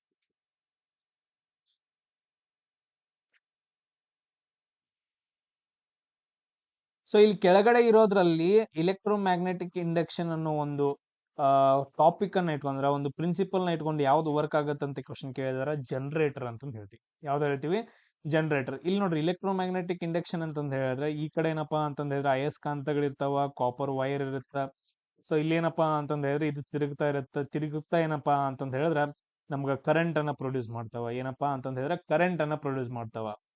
So clear. ಇಲ್ಲೇನಂತಂದ್ ಹೇಳಿದ್ರೆ ಪೆಟ್ರೋಲ್ ಅಥವಾ ಏನೋ ಒಂದು ಯೂಸ್ ಮಾಡ್ತಾರ. ಸೊ ಇವುಗಳನ್ನ ಫ್ಯಾನ್ ಅನ್ನ ತಿರುಗಿಸ್ತಾರ. ಫ್ಯಾನ್ ಅನ್ನ ಇಲ್ಲಿ ಕೆಳಗಡೆ ಏನಂತಂದ್ ಹೇಳಿದ್ರೆ ಅಯಸ್ಕಾಂತ ಇರುತ್ತೆ. ಸೊ ಕಾಪರ್ ವೈರ್ಸ್ ಗಳು ಇರ್ತಾವ. ಇವೆಲ್ಲ ಸೇರ್ಬಿಟ್ಟು ಏನಂತಂದ್ ಹೇಳಿದ್ರೆ ಕರೆಂಟ್ ಪ್ರೊಡ್ಯೂಸ್ ಆಗುತ್ತೆ. ಇದನ್ನ ನಾವು ಇಲೆಕ್ಟ್ರೋಮ್ಯಾಗ್ನೆಟಿಕ್ ಇಂಡಕ್ಷನ್ ಅಂತ ಕರಿತೀವಿ. ಜನರೇಟರ್ ಒಳಗಡೆ ಏನಪ್ಪಾ ಅಂತಂದ್ ಹೇಳಿದ್ರೆ ಯೂಸ್ ಮಾಡ್ತಾರ. ಸೊ ಇನ್ಸುಲೇಟರ್ ಅಂತಂದ್ ಹೇಳಿದ್ರೆ, ಸೊ ಇಲ್ಲಿ ನೋಡ್ರಿ ತುಂಬಾ ಇಂಪಾರ್ಟೆಂಟ್, ಕಂಡಕ್ಟರ್ ಅಂತಂದ್ ಹೇಳಿ ಬರುತ್ತೆ. ಅದಾದ ನಂತರ ನೆಕ್ಸ್ಟ್ ಇನ್ಸುಲೇಟರ್. ಸೊ ಕಂಡಕ್ಟರ್ ಅಂತಂದ್ ಹೇಳಿದ್ರೆ ಯಾವ ವಸ್ತುಗಳು ಕರೆಂಟ್ ಮತ್ತು ಹೀಟ್ ಅನ್ನ ಏನಂತಂದ್ ಹೇಳಿದ್ರೆ ಒಂದು ಪ್ರದೇಶದಿಂದ ಇನ್ನೊಂದು ಪ್ರದೇಶಕ್ಕೆ ಟ್ರಾನ್ಸ್ಫರ್ ಮಾಡ್ತಾ ಹೋಗೋಣ ನಾವು ಕಂಡಕ್ಟರ್ ಅಂತ ಕರಿತೀವಿ. ಸೊ ಯಾವ್ದು ಟ್ರಾನ್ಸ್ಫರ್ ಮಾಡಂಗಿಲ್ಲ ಕರೆಂಟ್ ಅಥವಾ ಹೀಟ್ ಅನ್ನ, ಅವುಗಳನ್ನ ನಾವು ಇನ್ಸುಲೇಟರ್ ಅಂತ ಕರಿತೀವಿ. ಜಸ್ಟ್ ಸಿಂಪಲ್ ನೆನ್ಪಿಟ್ಕೊಳ್ರಿ. ಅದಾದ ನಂತರ ನೆಕ್ಸ್ಟ್ ನೋಡ್ರಿ, ಲಾರ್ಡ್ ವೆವೆಲ್ ಆದ ನಂತರ, ಸೊ ಲಾರ್ಡ್ ವೆವೆಲ್ ಲಾಸ್ಟ್ಗೆ 1942-43 ಆ ಟೈಮಲ್ಲಿ ಲಾರ್ಡ್ ವೆವೆಲ್ ಆದ ನಂತರ ಯಾವ ಬ್ರಿಟಿಷ್ ವೈಸ್ರಾಯ್ ಇಂಡಿಯಾ ಇದಕ್ಕೆ ವೈಸ್ರಾಯ್ ಆಗ್ತಾನಂತ ಕ್ವಶನ್ ಕೇಳಿದ್ರೆ ಯಾರಪ್ಪ ಅಂತಂದ ಹೇಳಿದ್ರೆ ಲಾರ್ಡ್ ಮೌಂಟ್ ಬ್ಯಾಟನ್. ಸೊ ಯಾರಪ್ಪ ಅಂತಂದ ಹೇಳಿದ್ರೆ ಲಾರ್ಡ್ ಮೌಂಟ್ ಬ್ಯಾಟನ್ ಇದ್ದವ್ರು ಏನಂತಂದ ಹೇಳಿದ್ರೆ ವೈಸ್ರಾಯ್ ಆಗ್ತಾರ. ಆಮೇಲೆ ನೆಕ್ಸ್ಟ್ ನೋಡ್ರಿ, ಸೌತ್ ಅಮೆರಿಕಾದಲ್ಲಿ, ಸೊ ಈ ರೀತಿ ಏನಪ್ಪಾ ಅಂತಂದ ಹೇಳಿದ್ರೆ ಸೌತ್ ಅಮೆರಿಕಾ ಬರುತ್ತ. ನಿಮ್ಗೆಲ್ರು ನೋಡಿರ್ಬೋದು ಸೌತ್ ಅಮೆರಿಕಾ. ಈ ಸೌತ್ ಅಮೆರಿಕಾದಲ್ಲಿ ಅತಿ ದೊಡ್ಡ ಒಂದು ರಾಜ್ಯ ಬರುತ್ತೆ. ಅದ್ ಯಾವ್ದಪ್ಪ ಅಂತಂದ ಹೇಳಿದ್ರೆ ಬ್ರೆಜಿಲ್ ಅಂತಂದ ಹೇಳ್ತೀವಿ. ಸೊ ಈ ತರ ಈ ಕಡೆ ಬರುತ್ತೆ ಇಷ್ಟು. ಸೊ ಬ್ರೆಜಿಲ್ ಇಲ್ಲೇನಪ್ಪಾ ಅಂತಂದ ಹೇಳಿದ್ರೆ ಒಂದು ದೊಡ್ಡದಾದ ನದಿ ಹರಿದೋಗುತ್ತೆ. ಅದ್ರ ಹೆಸರೇನಪ್ಪಾ ಅಂತಂದ ಹೇಳಿದ್ರೆ ಅಮೆಜಾನ್ ನದಿ ಅಂತಂದ ಹೇಳ್ತೀವಿ. ಯಾವ್ದಂತ ಹೇಳ್ತೀವಿ? ಅಮೆಜಾನ್ ನದಿ ಅಂತಂದ ಹೇಳ್ತೀವಿ. ನಿಮಗೊಂದು ಕ್ವಶನ್, ಟಿ ಕಾಕಾ ಅಂತಂದ ಹೇಳ್ಬಿಟ್ಟು ಒಂದು ಸರೋವರ ಬರುತ್ತ. ಅದು ಯಾವ ದೇಶದಲ್ಲಿ ಕಂಡು ಬರುತ್ತೆ ಅಂತಂದ ಹೇಳಿ ನಂಗ ಮೆಸೇಜ್ ಹಾಕ. ಸೊ ನೆಕ್ಸ್ಟ್ ನೋಡ್ರಿ, ಸೆಕೆಂಡ್ ರೌಂಡ್ ಟೇಬಲ್ ಕಾನ್ಫರೆನ್ಸ್, ಎರಡನೇ ದುಂಡು ಮೇಜಿನ ಸಮ್ಮೇಳನ. ಸೊ ಯಾವಾಗ ನಡೆಯುತ್ತಪ್ಪ ಅಂತಂದ್ ಹೇಳಿದ್ರೆ 1931ರಲ್ಲಿ ನಡೆಯುತ್ತ. ಸೊ ಇದರಲ್ಲಿ ಭಾಗವಹಿಸಿದವ್ರು ಯಾರಪ್ಪ ಅಂತಂದ್ ಹೇಳಿದ್ರೆ ಮಹಾತ್ಮ ಗಾಂಧೀಜಿಯವರು. ಸೊ ಮಹಾತ್ಮ ಗಾಂಧೀಜಿಯವರು ಏನಪ್ಪಾ ಅಂತಂದ್ ಹೇಳಿದ್ರೆ ಎರಡನೇ ದುಂಡು ಸಮ್ಮೇಳನ 1931ರಲ್ಲಿ ಆಗುತ್ತೆ. ಸೊ ಅದ್ರಲ್ಲಿ ಭಾಗವಹಿಸ್ತಾರ. ಆಮೇಲೆ ನೆಕ್ಸ್ಟ್ ನೋಡ್ರಿ, ಡಾಕ್ಟರ್ BR ಅಂಬೇಡ್ಕರ್ ಅದಾದ ನಂತರ ಮಹಾತ್ಮ ಗಾಂಧೀಜಿ ನಡುವೆ ಒಂದು ಒಪ್ಪಂದ ಆಗತ್ತ. ಆ ಒಪ್ಪಂದ ಯಾವ್ದಂತ ಹೇಳಿದ್ರೆ ಪೂನಾ ಒಪ್ಪಂದ ಅಂತಂದ್ ಹೇಳ್ತೀವಿ. ಏನಂತ ಹೇಳ್ತೀವಿ? ಪೂನಾ ಒಪ್ಪಂದ ಅಂತಂದ್ ಹೇಳ್ತೀವಿ. ಇದನ್ನ ಬಾಳ ಸರಿ ಕೇಳಿದ್ರ ನೀವು ನೆನ್ಪಿಟ್ಕೋಬೇಕು. ಸೊ ಅದೇ ತರ ನೋಡ್ರಿ, ನೆಕ್ಸ್ಟ್ ಕ್ವಶನ್ ಏನಪ್ಪಾ ಅಂತಂದ್ ಹೇಳಿದ್ರ, ಸೊ ಇಲ್ಲಿ ನೋಡ್ರಿ ನೆಕ್ಸ್ಟ್ ಕ್ವಶನ್ ಏನಪ್ಪಾ ಅಂತಂದ್ ಹೇಳಿದ್ರೆ ವೈಟ್ ಮತ್ತು ರೈಸ್ ಅಂತಂದ್ ಹೇಳಿ, ಸಾರಿ ವೀಟ್ ಮತ್ತು ರೈಸ್. ವೀಟ್ ಅಂತಂದ್ ಹೇಳಿದ್ರೆ ಗೋಧಿ, ಆಮೇಲೆ ರೈಸ್ ಅಂತಂದ್ ಹೇಳಿದ್ರೆ ಅಕ್ಕಿ. ಇವುಗಳನ್ನ ಏನಂತಂದ್ ಹೇಳಿದ್ರೆ ನಮ್ ದೇಶದಲ್ಲಿ ಜಾಸ್ತಿ ಬೆಳೀತಾ ಇರೋದ್ರಿಂದ ನಮ್ ಗೌರ್ಮೆಂಟ್ ಏನ್ ಮಾಡತ್ತಂತಂದ್ ಹೇಳಿದ್ರೆ ಇವುಗಳ ಸೀಡ್ಸ್ ಗಳನ್ನ, ಬೀಜಗಳನ್ನ, ಸೊ ಇವುಗಳನ್ನ ಬೀಜಗಳನ್ನ ಏನ್ ಮಾಡತ್ತಂತಂದ್ ಹೇಳಿದ್ರೆ ಒಂದ್ ಕಡೆ ಸ್ಟೋರ್ ಮಾಡತ್ತ. ಸೊ ಅದು ಏನಪ್ಪಾ ಅಂತಂದ್ ಹೇಳಿದ್ರೆ 14% ಮಾಯಿಶ್ಚರ್ ಒಳಗಡೆ, ಅಂದ್ರೆ ಇನ್ಸೆಕ್ಟ್ ಆಮೇಲೆ ರೊಡೆಂಟ್ಸ್ ಏನೋ ಬರ್ಡ್ಸ್ ಇವೆಲ್ಲ ಏನೋ ಇದು ಮಾಡ್ಕೋಬಾರ ಅಂತಂದೇಳಿ ಸ್ಟೋರ್ ಮಾಡುತ್ತ. ಸೊ 14% ಮಾಯಿಶ್ಚರ್ ಒಳಗಡೆ. ಸೊ ಅವುಗಳನ್ನ ನಾವ್ ಏನಂತ ಕರಿತೀವಿ ಅಂದ್ರೆ ಸೇಫ್ ಸ್ಟೋರ್ಸ್ ಅಂತ ಕರಿತೀವಿ. ಏನಂತ ಕರಿತೀವಿ? ಸೇಫ್ ಸ್ಟೋರ್ಸ್ ಅಂತ ಕರಿತೀವಿ. ಇದನ್ನ ಯಾರು ಮಾಡ್ತಾರ ಅಂತಂದ ಹೇಳಿದ್ರೆ FCI ದವರು, ಫುಡ್ ಕಾರ್ಪೊರೇಷನ್ ಆಫ್ ಇಂಡಿಯಾದವ್ರು ಏನಂತಂದ ಹೇಳಿದ್ರೆ ಈ ಕೆಲಸವನ್ನ ಮಾಡ್ತಾರ. ಡೈರೆಕ್ಟ್ ಕ್ವಶನ್ ಐತೆ, ಜಸ್ಟ್ ನೆನ್ಪಿಟ್ಕೊಡ್ರಿ. ಆಮೇಲೆ ನೆಕ್ಸ್ಟ್ ನೋಡ್ರಿ, ಈ ಪಾರ್ಟ್ 5, ಸೊ 5ನೇ ಭಾಗ ಯಾವ್ದ್ರಲ್ಲಿ ಇಂಡಿಯನ್ ಕಾನ್ಸ್ಟಿಟ್ಯೂಷನ್ ಒಳಗಡೆ ಏನ್ ಹೇಳುತ್ತೆ ಅಂತ ಕ್ವಶನ್ ಕೇಳಿದಾರೆ ಯೂನಿಯನ್ ಬಗ್ಗೆ. ಸೊ ಯೂನಿಯನ್ ಅಂತಂದ ಹೇಳಿದ್ರೆ ಕೇಂದ್ರದ ಬಗ್ಗೆ. ಟೋಟಲ್ ಆಗಿ ಏನಪ್ಪಾ ಅಂತಂದ ಹೇಳಿದ್ರೆ 22 ಭಾಗಗಳು ಬರ್ತಾವ. 22 ಅಲ್ವಾ? ಎಸ್. ಸೊ ಆ ಎಲ್ಲಾ ಭಾಗಗಳು ಏನೇನ್ ಹೇಳ್ತಾವ, ಬಹಳ ಅಂದ್ರೆ ಇಂಪಾರ್ಟೆಂಟು. ಸೊ ಪಾರ್ಟ್ 18 ಇಂಪಾರ್ಟೆಂಟ್ ಆಗತ್ತ, ಭಾಗ 18ನೇ ಭಾಗ ಇಂಪಾರ್ಟೆಂಟ್ ಆಗತ್ತ, 14ನೇ ಭಾಗ ಇಂಪಾರ್ಟೆಂಟ್ ಆಗ್ತಾವ. ಜಸ್ಟ್ ಹೇಳ್ತಾ ಇದ್ದೀನಿ, ಬಟ್ ಅದ್ರ ಎಲ್ಲಾ ಭಾಗಗಳ ಬಗ್ಗೆ ನೀವು ನನಗೆ ಮೆಸೇಜ್ ಹಾಕಿ. ಫಂಡಮೆಂಟಲ್ ಡ್ಯೂಟೀಸ್ ಯಾವ್ದ್ರಲ್ಲಿ ಬರ್ತಾವ, ಇಲೆಕ್ಷನ್ ಯಾವ್ದ್ರಲ್ಲಿ ಬರುತ್ತ, ಪಂಚಾಯತಿ ಯಾವ್ದ್ರಲ್ಲಿ ಬರುತ್ತ, ಅದನ್ನೆಲ್ಲ ನೋಡ್ಕೋಬೇಕು. ನೆಕ್ಸ್ಟ್ ನೋಡ್ರಿ, cyclonic storm, abnormal rise in sea level ಅಂತಂದ್ ಕೇಳಿದ್ರೆ ಅದನ್ನ ಏನಂತ ಕರಿತೀವಿ ಅಂದ್ರೆ ಸ್ಟಾರ್ಮ್ ಸರ್ಜ್ ಅಂತ. ಎಸ್, ಇಲ್ಲಿ ನೀವು ಇಲ್ಲಿ ಫೋಟೋಸ್ ಅಲ್ಲಿ ನೋಡ್ತಿರ್ಬಹುದು. ಇಲ್ಲಿ ಏನಂತಂದ್ ಹೇಳಿದ್ರೆ ಚಂಡಮಾರುತ ಎದ್ದಿರುತ್ತೆ ಎಲ್ಲೋ ದೂರದಲ್ಲಿ, ಬಟ್ ಆದ್ರೆ ಇಲ್ಲೇನಪ್ಪಾ ಅಂತಂದ್ ಹೇಳಿದ್ರೆ ದಂಡೆಗೆ ಬಂದ್ಬಿಟ್ಟು ದಡದಲ್ಲಿ ಏನಂತಂದ್ ಹೇಳಿದ್ರೆ ಈ ರೀತಿಯಾಗಿ ನೀರೆಲ್ಲ ಏನಪ್ಪಾ ಅಂತಂದ್ ಹೇಳಿದ್ರೆ ಬಂದ್ ಬೀಳ್ತಾ ಇರುತ್ತೆ, ಜೋರಾಗಿ ನೀರ್ ಬಂದ್ ಹೊಡಿತಾ ಇರುತ್ತೆ. ಆ ಪ್ರೊಸೆಸ್ ಅನ್ನ ನಾವ್ ಏನಂತ ಕರಿತೀವಪ್ಪ ಅಂತಂದ್ ಹೇಳಿದ್ರೆ ಸ್ಟಾರ್ಮ್ ಸರ್ಜ್ ಅಂತಂದ್ ಹೇಳಿ ಕರಿತೀವಿ. ಜಸ್ಟ್ ನೆನ್ಪಿಟ್ಕೊಳ್ರಿ. ತುಂಬಾ ಇದು ಕಾರಣ ಏನಪ್ಪಾ ಅಂತ, ಸುನಾಮಿ ಆಗೋ ಕಾರಣ ಏನಪ್ಪಾ ಅಂತಂದ್ ಹೇಳಿದ್ರೆ ಭೂಕಂಪ. ನೆನ್ಪಿಟ್ಕೊಳ್ರಿ, ಸಮುದ್ರದ ಒಳಗಡೆ ಎಲ್ಲಾದ್ರೂ ಜೋರಾಗಿ ಭೂಕಂಪ ಆಯ್ತು ಅಂತಂದ್ ಹೇಳಿದ್ರೆ ಪಕ್ಕಾ ಸುನಾಮಿ ಆಗತ್ತ. ಸೊ ಅತಿ ಹೆಚ್ಚು ಇವಾಗ ಏನಪ್ಪಾ ಅಂತಂದ್ ಹೇಳಿದ್ರೆ ಜಪಾನ್ ದೇಶ ಏನಂತಂದ್ ಹೇಳಿದ್ರೆ ಅಫೆಕ್ಟ್ ಆಗೈತ. ಬಹಳ ಅಂದ್ರೆ ಬಹಳ ಅಫೆಕ್ಟ್ ಆಗೈತಿ ಜಪಾನ್ ದೇಶ. ಸೊ ಜಪಾನ್ ದೇಶದ ರಾಜಧಾನಿ ಯಾವ್ದಂತಂದ್ ಹೇಳ್ತೀವಿ ಅಂದ್ರೆ ಟೋಕಿಯೋ ಅಂತಂದ್ ಹೇಳ್ತೀವಿ. ಕ್ಲಿಯರ್ ಎಲ್ರಿಗೂ? ಎಸ್. ಅದಾದ ನಂತರ ನೆಕ್ಸ್ಟ್ ನೋಡ್ರಿ, ಆರ್ಯಭಟೀಯ ಅನ್ನೋದೊಂದ್ ಬುಕ್ ಐತಪ್ಪ. ಇದು ಯಾವ್ದ್ರ ಬಗ್ಗೆ ಹೇಳತ್ತಂದ್ರೆ ಅಸ್ಟ್ರೋನಾಮಿ ಬಗ್ಗೆ ಹೇಳುತ್ತೆ, ಖಗೋಳ ಶಾಸ್ತ್ರದ ಬಗ್ಗೆ ಹೇಳುತ್ತೆ. ಖಗೋಳ ಶಾಸ್ತ್ರಜ್ಞನಾದ ಆರ್ಯಭಟ ಇದ್ದಾರೆ ಏನಂತಂದ್ ಹೇಳಿದ್ರೆ ಒಂದು ಬುಕ್ ಅನ್ನ ಬರೀತಾರ, ಆರ್ಯಭಟೀಯಂ ಅಥವಾ ಆರ್ಯಭಟೀಯ ಅಂತಂದ್ ಹೇಳ್ಬಿಟ್ಟು. ಅದು ಖಗೋಳ ಶಾಸ್ತ್ರದ ಬಗ್ಗೆ ನಮ್ಗೆ ಡೀಟೇಲ್ ಅನ್ನ ಕೊಡುತ್ತ. ಸೊ ಆಮೇಲೆ ನೆಕ್ಸ್ಟ್ ನೋಡ್ರಿ, ಅದೇ ತರ question. So Lok Sabha, so Lok Sabha ಏನಪ್ಪಾ ಅಂತಂದ್ ಹೇಳಿದ್ರೆ ಲೋಕಸಭಾದಲ್ಲಿ ಪ್ರೆಸೈಡಿಂಗ್ ಆಫೀಸರ್ ಇರ್ತಾರ. ಸೊ ಲೋಕಸಭಾದಲ್ಲಿ ಏನಪ್ಪಾ ಅಂತಂದ್ರೆ ಪ್ರೆಸೈಡಿಂಗ್ ಆಫೀಸರ್ ಅಂತಂದ್ ಹೇಳಿದ್ರೆ ಸಿಂಪಲ್ ಆಗಿ ನೆನ್ಪಿಟ್ಕೊಳ್ರಿ. ಲೋಕಸಭಾ ಈಗ ಇಲೆಕ್ಷನ್ ಆಗತ್ತೆ. ಇಲೆಕ್ಷನ್ ಆಗೇನಂತಂದ್ ಹೇಳಿದ್ರೆ ಸಡನ್ ಆಗಿ ಎಲ್ರು ಹೋಗ್ತಾರ. ಸೊ ಪಾರ್ಲಿಮೆಂಟ್ ಒಳಗಡೆ ಹೋಗ್ತಾರ. ಇಲ್ಲಿ ಏನಂತಂದ್ ಹೇಳಿದ್ರೆ ಇದು ಲೋಕಸಭೆ.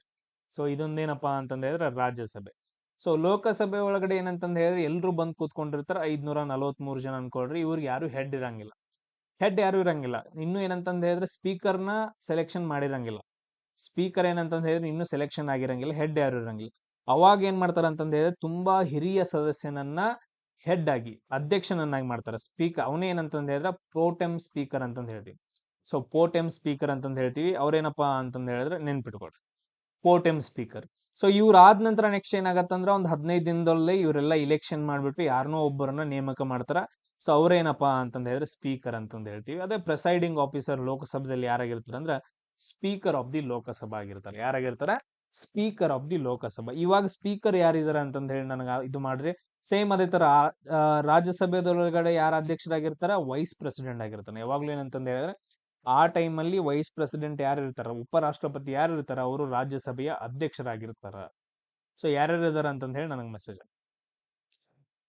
ಎಸ್, ಅದೇ ತರ ನೆಕ್ಸ್ಟ್ ನೋಡ್ರಿ. ಸೊ ಇಲ್ಲೇನಪ್ಪಾ ಅಂತಂದ್ ಹೇಳಿದ್ರೆ which respiratory organism provides more energy ಅಂತಂದ್ ಹೇಳ್ಬಿಟ್ಟು. ಸೊ ಎರೋಬಿಕ್ ರೆಸ್ಪಿರೇಷನ್ ಅಂತಂದ್ ಹೇಳ್ತೀವಿ. ಸಿಂಪಲ್ ಆಗಿ ನೋಡ್ಕೊಳ್ರಿ, ಎರೋಬಿಕ್ ರೆಸ್ಪಿರೇಷನ್ ಅಂತಂದ್ ಹೇಳಿದ್ರ ಆಮ್ಲಜನಕದಿಂದ. ಸೊ ಆಮ್ಲಜನಕ ಸಹಿತ ಅಂತಂದ್ ಹೇಳ್ತೀವಿ. ಆಮ್ಲಜನಕದ ಜೊತೆಗೆ ನಾವ್ ಏನಂತಂದ್ ಹೇಳಿದ್ರೆ ಉಸಿರಾಟ ಕ್ರಿಯೆ ಮಾಡಿದ್ವಿ ಅಂತಂದ್ ಹೇಳಿದ್ರ ಸಿಂಪಲ್ ಇದು ಹೆಂಗ್ ವರ್ಕ್ ಆಗತ್ತ. ಸೊ ಆಮ್ಲಜನಕದ ಜೊತೆಗೆ ಏನಪ್ಪಾ ಅಂತಂದ್ ಹೇಳಿದ್ರೆ ನಾವು ಉಸಿರಾಟ ಮಾಡ್ತೀವಿ. ಈ ತರ ನಮ್ಗೆ ಲಂಗ್ಸ್ ಗಳಿರ್ತಾವ. ಈ ಲಂಗ್ಸ್ ಅಲ್ಲಿ ಏನಂತಂದ್ ಹೇಳಿದ್ರ ಮತ್ತೇನಂತಂದ್ ಹೇಳಿದ್ರೆ ವೇನ್ಸು ಆರ್ಟರೀಸ್ ಇವೆಲ್ಲ ಬರ್ತಾವಲ್ಲ, ಇವೆಲ್ಲ ಏನಂತಂದ್ ಹೇಳಿದ್ರೆ ಯಾವುದೋ ಒಂದು ಅದ್ರಲ್ಲಿ ಸೊ ಹಾರ್ಟಿಗೆ ತಗೊಂಡ್ ಹೋಗುತ್ತೆ ಆಮ್ಲಜನಕ. ಸೊ ಶ್ವಾಸಕೋಶಗಳಿಂದ ಆಮ್ಲಜನಕ ಎಲ್ಲಿಗೆ ಬರುತ್ತೆ, ಹಾರ್ಟಿಗೆ ಬರುತ್ತೆ. ಸೊ ಹಾರ್ಟ್ ಇಂದ ಎಲ್ಲಾ ಪಾರ್ಟ್ಸ್ ಒಳಗಡೆ ಒಂದು ಸೆಲ್ ಅಂತಂದಿರುತ್ತೆ. ಎಲ್ಲಾ ಪಾರ್ಟ್ಸ್ ಬಾಳ ಸೆಲ್ ಇರ್ತಾವ. ಆ ಸೆಲ್ ಒಳಗಡೆ ಒಂದ್ ಏನಂತಂದ್ ಹೇಳಿದ್ರೆ ಮೈಟೋಕಾಂಡ್ರಿಯಾ ಇರುತ್ತೆ.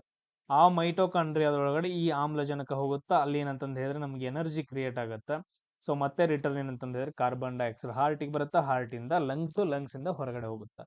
ಸೊ ಈ ತರ ಏನಂತಂದ್ ಹೇಳಿದ್ರೆ ಒಂದು ರೆಸ್ಪಿರೇಷನ್ ನಡೆಯುತ್ತೆ, ಎರೋಬಿಕ್ ರೆಸ್ಪಿರೇಷನ್ ಅಂತಂದ್ ಹೇಳ್ತೀವಿ. ಇದರಲ್ಲಿ ಮೋರ್ ಎನರ್ಜಿ ಏನಂತಂದ್ ಹೇಳಿದ್ರೆ ಜಾಸ್ತಿ ಬಿಡುಗಡೆ ಆಗುತ್ತೆ. ಎಸ್, ಅದೇ ತರ ನೋಡ್ರಿ ನ್ಯಾಷನಲ್ ಕನ್ಸ್ಯೂಮರ್ ಡೇ ಅಂತಂದ್ ಹೇಳ್ಬಿಟ್ಟು, ಗ್ರಾಹಕ ದಿನ ಅಂತಂದ್ ಹೇಳ್ಬಿಟ್ಟು, ರಾಷ್ಟ್ರೀಯ ಗ್ರಾಹಕರ ದಿನ, ನ್ಯಾಷನಲ್ ಕನ್ಸ್ಯೂಮರ್ ಡೇ ಅಂತಂದ್ ಹೇಳ್ಬಿಟ್ಟು ಯಾವಾಗ ಆಚರಣೆ ಮಾಡ್ತಾರ, ಡಿಸೆಂಬರ್ 24ನೇ ತಾರೀಕು ಆಚರಣೆ ಮಾಡ್ತಾರೆ. So December 24. ಆಮೇಲೆ ನೆಕ್ಸ್ಟ್ ನೋಡ್ರಿ ಕಾನ್ಸ್ಟಿಟ್ಯೂಷನಲ್ ಅಡ್ವೈಸರ್ ಅಂತಂದ್ ಹೇಳ್ಬಿಟ್ಟು, ಕಾನ್ಸ್ಟಿಟ್ಯೂಷನಲ್ ಅಸೆಂಬ್ಲಿ ಏನಾಗಿತ್ತಲ್ಲ, ಸೊ ಅದಕ್ಕೆ ಕಾನ್ಸ್ಟಿಟ್ಯೂಷನಲ್ ಅಡ್ವೈಸರ್ ಅಂತಂದ್ ಹೇಳ್ಬಿಟ್ಟು ಯಾರನ್ನ ನೇಮಕ ಮಾಡ್ತಾರ ಅಂತಂದ್ ಹೇಳಿದ್ರೆ BN ರಾವ್ ಅವ್ರನ್ನ ಏನಂತಂದ್ ಹೇಳಿದ್ರೆ ನೇಮಕ ಮಾಡ್ತಾರ. BR ಅಂಬೇಡ್ಕರ್ ಏನು ಕರಡು ಸಮಿತಿಯ ಅಧ್ಯಕ್ಷರಾಗಿರ್ತಾರ. ಅದಾದ ನಂತರ ನೆಕ್ಸ್ಟ್ ನೋಡ್ರಿ ಉಳಿದವ್ರು ಇನ್ನೆಲ್ಲ ಬಿಡ್ರಿ. ಸೊ ಕಾನ್ಸ್ಟಿಟ್ಯೂಷನಲ್ ಅಸೆಂಬ್ಲಿ ಅಧ್ಯಕ್ಷರು ಯಾರಾಗ್ತಾರ ಅಂತಂದ್ ಹೇಳಿದ್ರೆ ಬಾಬು ರಾಜೇಂದ್ರ ಪ್ರಸಾದ್ ಅವರಾಗ್ತಾರ. ಆಮೇಲೆ ಮತ್ತೆ ಯಾರು ಏನೇನು ಬರ್ತಾರ ನೋಡ್ರಿ, ಸ್ವಲ್ಪ ನೋಡ್ಕೊಡ್ರಿ. ನಾನು ಇದ್ರ ಬಗ್ಗೆ ಎಲ್ಲ ವಿಡಿಯೋಸ್ ಎಲ್ಲ ಮಾಡಿದೀನಿ, ಅವುಗಳನ್ನ ಅಪ್ಲೋಡ್ ಮಾಡ್ತೀನಿ ನಿಮಗೆ. ಸೊ ಅದೇ ತರ ನೆಕ್ಸ್ಟ್ ನೋಡ್ರಿ ಕಾನ್ಸ್ಟಿಟ್ಯೂಷನಲ್ ಆಫ್ ಇಂಡಿಯಾ ಒಳಗಡೆ, ಸೊ ಇದ್ರಲ್ಲಿ ಏನಪ್ಪಾ ಅಂತಂದ್ ಹೇಳಿದ್ರೆ ಮೊದಲು ಏನಪ್ಪಾ ಅಂತಂದ್ ಹೇಳಿದ್ರೆ ಕೆಲವೊಂದು ಆರ್ಟಿಕಲ್ಸ್ ಗಳು ಇಲ್ಲಾಗಿದ್ವು. ಸೊ ಮೊದಲು ಕಾನ್ಸ್ಟಿಟ್ಯೂಷನಲ್ ಅಂದ್ರೆ ಇಂಡಿಯನ್ ಕಾನ್ಸ್ಟಿಟ್ಯೂಷನ್ ರಚನೆ ಆದಾಗ ಟೋಟಲ್ ಆಗಿ 395 ಆರ್ಟಿಕಲ್ಸ್ ಗಳಿದ್ವು. ಅದ್ರಲ್ಲಿ ಏನಪ್ಪಾ ಅಂತಂದ್ ಹೇಳಿದ್ರೆ ಆರ್ಟಿಕಲ್ 3 ಇತ್ತು. ಸೊ ಉಳಿದಿದ್ದು ಯಾವ ಇಲ್ಲಾಗಿದ್ವು. ಆಮೇಲೆ ನೆಕ್ಸ್ಟ್ ಏನಂತಂದ್ ಹೇಳಿದ್ರೆ ಸೇರಿಸ್ತಾರ ಅಂತಂದ್ ಹೇಳಿದಾರೆ. ಸೊ ಇದು ತುಂಬಾ ಡೀಪ್ ಆಗಿರೋ ಕ್ವಶನ್ ಆಗುತ್ತೆ. ಈ ರೀತಿಯಾಗಿ ನೆಕ್ಸ್ಟ್ ಕ್ವಶನ್ಸ್ ಗಳು ಜಾಸ್ತಿ ಕೇಳಂಗಿಲ್ಲ. ಜಸ್ಟ್ ಇಂಡಿಯನ್ ಕಾನ್ಸ್ಟಿಟ್ಯೂಷನ್ ಅಲ್ಲಿ 395, ಇವಾಗ ಏನಪ್ಪಾ ಅಂತಂದ್ ಹೇಳಿದ್ರೆ 450 ಪ್ಲಸ್ ಏನಂತಂದ್ ಹೇಳಿದ್ರೆ ವಿಧಿಗಳು ಬರ್ತಾವ. ಇಂಪಾರ್ಟೆಂಟ್ ವಿಧಿಗಳ ಬಗ್ಗೆ ನಾವು ನೋಡ್ಕೊಬೇಕಷ್ಟೇ. ನೆಕ್ಸ್ಟ್ ನೋಡ್ರಿ ಗೌತಮ ಬುದ್ಧ ಅವ್ರ ಏನಂತಂದ್ ಹೇಳಿದ್ರೆ ಮಹಾಪರಿನಿರ್ವಾಣ ಮಾಡ್ತಾರ. ಮಹಾಪರಿನಿರ್ವಾಣ ತುಂಬಾ ಇಂಪಾರ್ಟೆಂಟ್ ಆಗತ್ತ. ಮಹಾಪರಿನಿರ್ವಾಣ ಮಾಡ್ತಾರ. ಅದು ಎಲ್ಲಿ ಮಾಡ್ತಾರಪ್ಪ ಅಂತಂದ್ ಹೇಳಿದ್ರೆ ಕುಶಿನಗರ ಒಳಗಡೆ. ಎಲ್ಲಿ ಮಾಡ್ತಾರ, ಕುಶಿನಗರ. ಗೌತಮ ಬುದ್ಧ ಅಂತ ಬಂದ್ರು ಅಂತಂದ್ ಹೇಳಿದ್ರೆ ಅವ್ರದೊಂದು ಹಿಸ್ಟ್ರಿ ಬರುತ್ತೆ. ಸೊ ಅವ್ರು ಯಾವಾಗ ಹುಟ್ಟಿದ್ರು, ಅದನ್ನ ಏನಂತ ಕರೀತಾರ, ಅವ್ರಿಗೆ ಜ್ಞಾನೋದಯ ಆಗತ್ತ, ಅದನ್ನ ಏನಂತ ಕರೀತಾರ, ಅವ್ರು ಸಾಯೋದನ್ನ ಏನಂತ ಕರೀತಾರ, ಎಲ್ಲಾನು ಏನಂತಂತ ಹೇಳಿದ್ರೆ ಒಂದೊಂದು ಪ್ರದೇಶದಲ್ಲಿ ನಡೀತಾ ಆ ಪ್ರದೇಶಗಳನ್ನ ನೋಡ್ಕೋಬೇಕು. ಸೊ ಗೌತಮ ಬುದ್ಧ ಅಂತ ಬಂದ ತಕ್ಷಣ ಅಂತಂದ ಹೇಳಿದ್ರೆ ಬೌದ್ಧ ಧರ್ಮ, ಆಮೇಲೆ ಬೌದ್ಧ ಸಮ್ಮೇಳನಗಳು ಅಂತಂದ ಹೇಳಿ ಬರ್ತಾವ. ಸೊ ಟೋಟಲ್ ಆಗಿ 4 ಸಮ್ಮೇಳನಗಳಾಗ್ತಾವ. ಆ 4 ಸಮ್ಮೇಳನಗಳು ಬಹಳ ಇಂಪಾರ್ಟೆಂಟ್ ಆಗ್ತವೆ. ಸೊ ಎಲ್ಲೆಲ್ಲಿ ಫಸ್ಟ್ ಸಮ್ಮೇಳನ ಏನಪ್ಪಾ ಅಂತಂದ ಹೇಳಿದ್ರೆ ರಾಜಗೃಹದಲ್ಲಿ ನಡೆಯುತ್ತೆ ಅಜಾತ ಶತ್ರು. 2ನೇ ಸಮ್ಮೇಳನ ಸೊ ಎಲ್ಲಿ ನಡೆಯುತ್ತೆ ನೋಡ್ರಿ, 3ನೇ ಸಮ್ಮೇಳನ ಅಶೋಕ ನಡೆಸ್ತಾನ, 4ನೇ ಸಮ್ಮೇಳನವನ್ನ ಕನಿಷ್ಕ ನಡೆಸ್ತಾನ. ಸೊ ಟೋಟಲ್ ಆಗಿ 4 ಸಮ್ಮೇಳನಗಳು ಏನಂತಂದ ಹೇಳಿದ್ರೆ ಬರ್ತಾವ. ಸೇಮ್ ಅದೇ ತರ ಜೈನ ಧರ್ಮ. ಸೊ ಜೈನ ಧರ್ಮದಲ್ಲೂ ಕೂಡ ಏನಂತಂದ ಹೇಳಿದ್ರೆ 2 ಸಮ್ಮೇಳನಗಳು ಬರ್ತಾವ. ಮೊದಲನೇ ಸಮ್ಮೇಳನವನ್ನ ಸೊ ಯಾರಪ್ಪಾ ಅಂತಂದ ಹೇಳಿದ್ರೆ ಚಂದ್ರಗುಪ್ತ ಮೌರ್ಯ ಏನಂತಂದ ಹೇಳಿದ್ರೆ ಕಂಡಕ್ಟ್ ಮಾಡ್ತಾನೆ. ಪಾಟಲಿಪುತ್ರದೊಳಗಡೆ ಮೊದಲನೇ ಜೈನ ಧರ್ಮ ಸಮ್ಮೇಳನ ನಡೆಯುತ್ತೆ. ಸೊ ಅದನ್ನ ಮಾಡಿದವ್ರು ಯಾರಪ್ಪಾ ಅಂತಂದ ಹೇಳಿದ್ರೆ ಚಂದ್ರಗುಪ್ತ ಮೌರ್ಯ. ಅದೇ ತರ 2ನೇ ಜೈನ ಧರ್ಮ ಸಮ್ಮೇಳನ ನಡೆಯುತ್ತೆ. ಅದಾದ ನಂತರ ನಡೆಯಂಗಿಲ್ಲ, 2 ಇದಾವ, ಅವುಗಳನ್ನ ನೀವು ನೋಡ್ಕೊಬೇಕು. ಸೊ ಅದೇ ತರ ನೋಡ್ರಿ ನೆಕ್ಸ್ಟ್ ನೋಡ್ರಿ ಪಾಟ್ನಾ ಹತ್ರ ಈ ತರ ಏನಂತಂದ ಹೇಳಿದ್ರೆ ಗಂಗಾ ನದಿ ಹರಿತಾ ಹೋಗುತ್ತಾ. ಸೊ ಮೇಲ್ಗಡೆಯಿಂದ ಪಾಟ್ನಾ ಹತ್ರ ಏನಂತಂದ ಹೇಳಿದ್ರೆ ಒಂದ್ ನದಿ ಬಂದ್ ಸೇರುತ್ತಾ. ಆ ನದಿ ಹೆಸರು ಏನಪ್ಪಾ ಅಂತಂದ ಹೇಳಿದ್ರೆ ಗಂಡಕ್ ಅಂತಂದ ಹೇಳ್ತೀವಿ. ನೋಡ್ರಿ ಪಾಟ್ನಾ ಮೊದ್ಲಿನ ಹೆಸರು ಏನಪ್ಪಾ ಅಂತಂದ ಹೇಳಿದ್ರೆ ಪಾಟಲಿಪುತ್ರ. ಸೊ ಪಾಟಲಿಪುತ್ರ ನಗರವನ್ನ ಇವಾಗ ನಾವು ಪಾಟ್ನಾ ಅಂತ ಕರಿತೀವಿ. ಈ ಪಾಟಲಿಪುತ್ರ ನಗರವನ್ನ ಸ್ಥಾಪನೆ ಮಾಡಿದವನ್ ಯಾರಪ್ಪಾ ಅಂತಂದ ಹೇಳಿದ್ರೆ ಉದಯಿನ್. ಸೊ ಯಾರಪ್ಪಾ ಅಂತಂದ ಹೇಳಿದ್ರೆ ಉದಯಿನ್ ಅನ್ನೋ ಒಬ್ಬ ರಾಜ ಪಾಟಲಿಪುತ್ರ ನಗರವನ್ನ ಏನಪ್ಪಾ ಅಂತಂದ ಹೇಳಿದ್ರೆ ಸ್ಥಾಪನೆ ಮಾಡ್ತಾನೆ. ಸೊ ಈ ರೀತಿಯಾಗಿ ನಿಮ್ಗೆ ಏನಂತಂದ ಹೇಳಿದ್ರೆ ಈಸಿಯಾಗಿ ಕ್ವಶನ್ಸ್ ಗಳನ್ನ 50 ಕ್ವಶನ್ಸ್ ಗಳು ಇರ್ತಾವ, ಆರಾಮಾಗಿ ಮಾಡ್ಕೋಬಹುದು. ಸೊ ನಾನು ಎಲ್ಲ ವಿಡಿಯೋಸ್ ಗಳನ್ನ ಮತ್ತೆ ಅಪ್ಲೋಡ್ ಮಾಡ್ತೀನಿ. ಸೊ ಎಲ್ರಿಗೂ ಶೇರ್ ಮಾಡ್ರಿ, ಸಬ್ಸ್ಕ್ರೈಬ್ ಆಗ್ರಿ, ಲೈಕ್ ಮಾಡ್ರಿ. ನೆಕ್ಸ್ಟ್ ಕ್ಲಾಸ್ ಅಲ್ಲಿ ಸಿಗೋಣ. ಜೈ.